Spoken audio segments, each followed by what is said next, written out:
আচ্ছা, কখনো ভেবে দেখেছেন বিশ্বের সবচেয়ে উঁচু রেল সেতুর ওপর দিয়ে যখন ট্রেন চলে ঠিক কেমন লাগে? সে তো এক অসাধারণ অনুভূতি হওয়ার কথা। আর এই বিস্ময়কর কাঠামোটা কিন্তু আমাদের দেশেই, মানে জম্মু ও কাশ্মীরে চেনাব নদীর ওপর একদম মাথা উঁচু করে দাঁড়িয়ে। ঠিক বলেছেন। আজ আমরা এই চেনাব রেল সেতু নিয়েই একটু বিস্তারিত আলোচনা করব। হাতে যে তথ্যগুলো আছে সেগুলো থেকে দেখব এর পেছনের গল্পটা, নকশার খুঁটিনাটি আর কিভাবে এটা তৈরি হলো। অবশ্যই। এটা তো শুধু একটা সেতু নয়, তাই না? হুম। যেন একটা ইঞ্জিনিয়ারিং বিজয়গাথা, সেটাই আজ বোঝার চেষ্টা করব। নিঃসন্দেহে এই সেতুটা আসলে প্রতিকূলতার বিরুদ্ধে মানুষের জেদ আর প্রযুক্তির ক্ষমতার এক দারুণ উদাহরণ। শুধু কাশ্মীর উপত্যকাকে জুড়েই দেয়নি, আরও অনেক কিছু।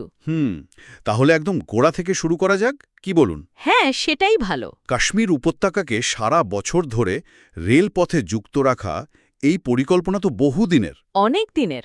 বিশেষ করে শীতকালে যখন বরফের জন্য রাস্তাঘাট প্রায় বন্ধ হয়ে যায়, তখন এর দরকারটা আরও বেশি করে বোঝা যায়। ঠিক। অর্থনৈতিক দিক থেকে বলুন বা কৌশলগত দিক থেকে এই সংযোগটা খুব জরুরি ছিল। কিন্তু ভিত্তিপ্রস্তর তো সেই ১৯৮৩ সালে স্থাপন হয়েছিল, তাই না? হ্যাঁ, ভাবনাটা পুরনো হলেও ভিত্তিপ্রস্তর স্থাপন হয় ১৯৮৩-তে। তবে আসল কাজ মানে অর্থ বরাদ্দ আর কাজের গতি সেটা বাড়ে ১৯৯০-এর দশকের মাঝামাঝি। ও আচ্ছা। এটা আসলে আরও বড় একটা প্রকল্পের অংশ। উদ্ধমপুর, শ্রীনগর, বারামুলা রেল লিঙ্ক মানে ইউএসবিআরএল বলি আমরা, তারই অংশ এটা। আর সম্ভবত সবচেয়ে চ্যালেঞ্জিং অংশ। আর যে বিষয়টা মানে সবচেয়ে বেশি অবাক করে সেটা হলো এর উচ্চতা। হ্যাঁ, উচ্চতাটা সত্যিই অভাবনীয়। নদীর জলস্তর থেকে সেতুর ডেক বা পাটাতনটা প্রায় ৩৫৯ মিটার উঁচু, মানে প্রায় ১১৭৮ ফুট। আইফেল টাওয়ারের থেকেও উঁচু। ঠিক, এটাই তো এটি পৃথিবীর সর্বোচ্চ রেল সেতু করে তুলেছে। আর লম্বায়ও তো কম নয়, ১৩১৫ মিটার। দৈর্ঘ্যটাও যথেষ্ট।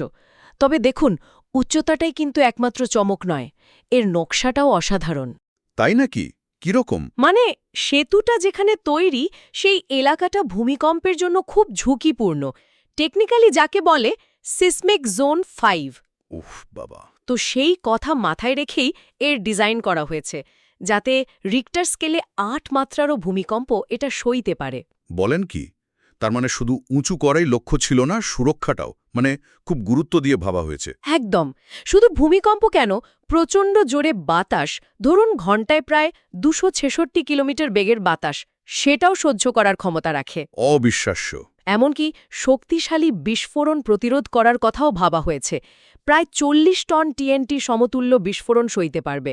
ভারতের প্রতিরক্ষা গবেষণা সংস্থা মানে ডিআরডিও, তারাও এর নকশায় সাহায্য করেছে, বিশেষ করে এই বিস্ফোরণরোধী দিকটা নিশ্চিত করতে। বাহ! আর স্থায়িত্বের কথাও ভাবা হয়েছে। এর আনুমানিক আয়ুষ্কাল ধরা হয়েছে ১২০ বছর। ১২০ বছর ভাবা যায়। আচ্ছা, এত মজবুত একটা কাঠামো বানাতে জিনিসপত্র তো প্রচুর লেগেছে নিশ্চয়ই। তা তো বটেই। প্রচুর স্টিল লেগেছে, প্রায় ২৮,৬৬০ টন বিশেষ ধরনের স্টিল। আর কংক্রিটও লেগেছে প্রায় ৬৬,০০০ ঘনমিটার। বিশাল পরিমাণ। হ্যাঁ, আর শুধু তাই নয়, ধরুন মরচে পড়া বা ক্ষয় আটকানোর জন্য যে বিশেষ পেইন্ট ব্যবহার করা হয়েছে সেটাও খুব উন্নত মানের। প্রায় ১৫ বছর এর আয়ুষ্কাল ধরা হচ্ছে, যা সাধারণ সেতুর থেকে অনেক বেশি। কিন্তু এত উঁচুতে এমন একটা দুর্গম পাহাড়ি এলাকায় এ বিশাল কাজটা করা তো সহজ ছিল না। সহজ একেবারেই না। নির্মাণ পর্বের চ্যালেঞ্জগুলো ছিল অসম্ভব। যেমন? প্রথমত, ওই দুর্গম জায়গায় যন্ত্রপাতি, জিনিসপত্র, লোকবল এসব নিয়ে যাওয়াই ছিল একটা বিরাট ঝক্কি। ভালো রাস্তাঘাট তো ছিলই না প্রায়। তাছাড়া কাজের জন্য বিদ্যুৎ, সেটা ওখানেই উৎপাদন করতে হয়েছে। জল নদী থেকে পাম্প করে পাইপলাইন বসিয়ে আনতে হয়েছে। মানে প্রতিনিয়ত প্রকৃতির সাথে লড়াই করে কাজটা করতে হয়েছে। এই কারণেই কি কাজ শেষ হতে এত সময় লাগলো? প্রথমে তো শুনেছিলাম ২০০৯ সালের মধ্যেই হয়ে যাবে। হ্যাঁ, সময় লেগেছে। কিছু অপ্রত্যাশিত বাধাও এসেছে। বিশেষ করে নিরাপত্তা আর নকশার কিছু দিক নিয়ে প্রশ্ন ওঠায় ২০০৮ সাল নাগাদ কাজ কিছুদিন বন্ধও রাখতে হয়েছিল। ও আচ্ছা। ২০১০ সালে আবার পুরোদমে কাজ শুরু হয়। তারপর ধীরে ধীরে এগিয়েছে। মূল যে আর্চ বা খিলান সেটা জোড়া লাগে 2021 সালের এপ্রিলে আর পুরো সেতুর কাজ শেষ হয় 2022 সালের আগস্টে। আর অবশেষে চালু হলো এই বছর। হ্যাঁ, এই তো 2025 সালের 6 জুন থেকে রেল চলাচল শুরু হয়েছে এই সেতুর উপর দিয়ে। শেষ পর্যন্ত যে এটা চালু হয়েছে এটাই সবচেয়ে বড় কথা। কাশ্মীর উপত্যকার জন্য এর গুরুত্ব তো অপরিসীম, তাই না? অবশ্যই। কৌশলগত দিকটা যদি দেখেন, এটা কাশ্মীর উপত্যকার সাথে সারা বছর ধরে একটা নিরবিচ্ছিন্ন রেল যোগাযোগ নিশ্চিত করছে। এটা শুধু সাধারণ মানুষের যাতায়াত বা পণ্য পরিবহনই সহজ করবে না, দেশের নিরাপত্তার দিক থেকেও এর গুরুত্ব অনেক। ঠিক। আসলে দুর্গম প্রকৃতিকে জয় করে এমন একটা সংযোগ তৈরি করা, এটা নিঃসন্দেহে একটা বিরাট সাফল্য।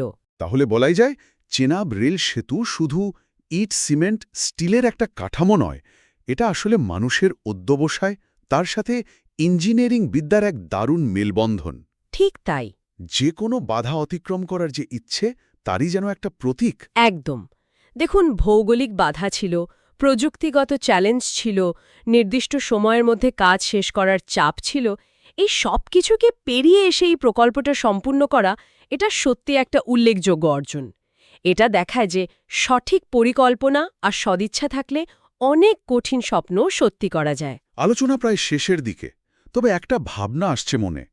এই যে এত বড় বড় পরিকাঠামো তৈরি হচ্ছে, এগুলো কি শুধু দুটো জায়গাকে জুড়ে দেওয়ার কাজই করে? কি রকম? মানে এর বাইরেও কি কিছু বলে?